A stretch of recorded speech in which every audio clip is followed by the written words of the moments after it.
चला तर महत्त्वाचे अपडेट आहे बघा। ज्या लोकांपाशी जमीन नाही आहे किंवा शेती नाही आहे अशा लोकांना देखील आता मोफत घरकुल हे मिळत आहे। तर कशा पद्धतीने अप्लाय करायचा, काय आहे याचा क्रायटेरिया आणि किती पद्धत, किती प्रमाणात आपल्याला याच्यापासून लाभ मिळणार आहे हे आपण यात सविस्तर बघणार आहोत। आणि ज्यांच्यापाशी शेती नाही किंवा घर बांधायसाठी जागा नाही अशांना सरकार कशा पद्धतीने घरकुल देणार आणि कुठे देणार ते पण आपण या व्हिडिओमध्ये बघणार आहोत। त्याच्यामुळे व्हिडिओ शेवटपर्यंत बघा आणि नवीन आले असतील तर चॅनलला सबस्क्राईब करा, जेणेकरून नेक्स्ट व्हिडिओ जेव्हाही अपलोड करेल तेव्हा तुम्हाला त्याची नोटिफिकेशनही मिळून जाणार। तर बघा, जमीन नसलेल्या लोकांना देखील मिळतोय मोफत घरकुल। तर बघा, घरकुल नवीन याद्या जाहीर झाल्या आहेत। महाराष्ट्र राज्य शासनाने गरीब व गरजू नागरिकांसाठी एक महत्त्वपूर्ण निर्णय घेतला आहे। ज्या पात्र लाभार्थ्यांकडे घरकुल बांधण्यासाठी स्वतःची जागा उपलब्ध नाही अशा लाभार्थ्यांना आता शासनाकडून जागा उपलब्ध करून दिली जाणार आहे। बघा, जागा उपलब्ध हे शासन करून देणार आहे। आणि ग्रामविकास व पंचायत राज मंत्री जयकुमार गोरे यांनी नुकत्याच झालेल्या बैठकीत या महत्त्वाचा निर्णयाची घोषणा केली आहे। तर प्रत्येक व्यक्तींचे स्वतःचे घर असण्याचे स्वप्न आता पूर्ण होणार आहे। महाराष्ट्र राज्यासाठी नवीन 20 लाख घरकुलांचे उद्दिष्ट निश्चित करण्यात आले असून या सर्व घरकुलांना लवकरच मंजुरी देण्यात येणार आहे। विशेष म्हणजे ज्या पात्र लाभार्थ्यांकडे घर बांधण्यासाठी जागा नाही त्यांना या योजनेत प्राधान्य देण्यात येणार आहे।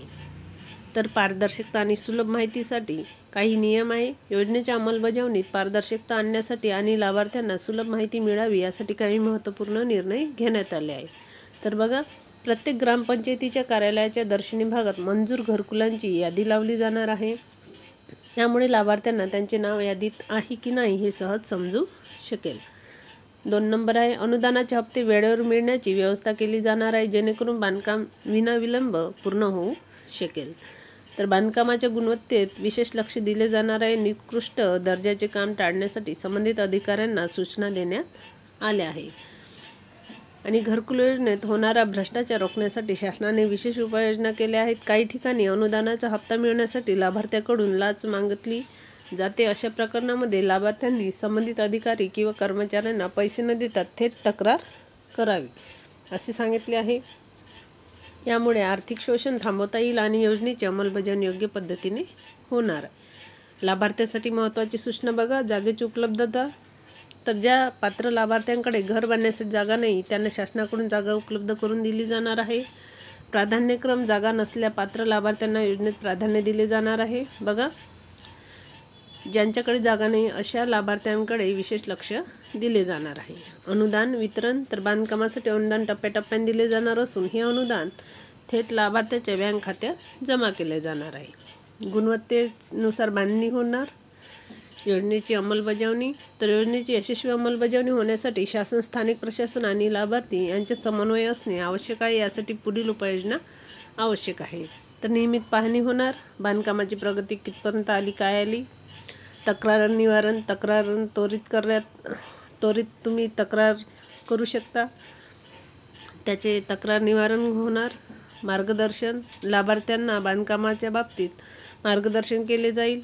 20 लाख नवीन घरकुलाचे उद्दिष्ट साध्य करण्यासाठी काही आव्हाने समोर जावे लागणार। जागेची उपलब्धता, मोठ्या संख्येने लाभार्थ्यांना जागा उपलब्ध करून देणे हे मोठे आव्हान असेल शासनाकडे।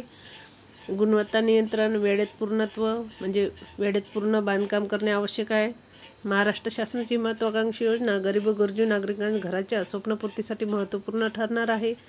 जागेअभावी अनेकांचे घरकुलाचे स्वप्न अपूर्ण राहत होते, ते आता पूर्ण होणार आहे। योजनेची यशस्वी अंमलबजावणी झाल्यास राज्यातील गृहनिर्माण समस्या मोठ्या प्रमाणात सोडवली जाऊ शकेल।